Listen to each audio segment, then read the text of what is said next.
Magandang araw po ulit sa inyo, mga kaibigan. Ano po bang problema ang bumabagabag sa inyo ngayon? Sa dami ba naman kasi ng isipin sa buhay, di ho ba? Dagdag pa po itong pandemya. Baka nagkukulang po sa budget araw-araw. Pati na po yung gastusin ng mga anak sa school at marami pa pong iba. Baka ang mga ito po ay ikinababalisa o ikinai-stress po ninyo.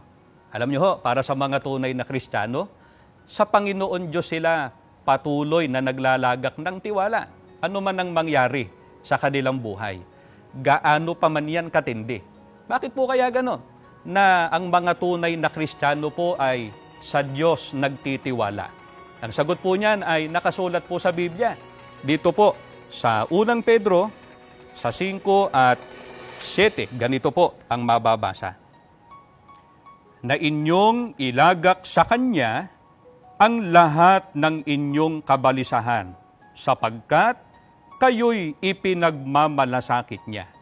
Mapagmalasakit po ang Panginoon Diyos sa mga tunay na umaasa at sumusunod sa Kanyang mga kalooban.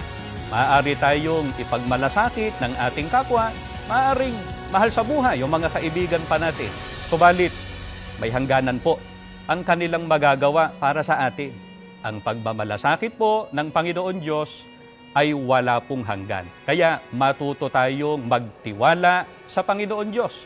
Ugaliin din po nating maging prayerful sa ating Panginoon Diyos. God bless po sa inyo. Ingat po kayo sa maghapon, mga kaibigan.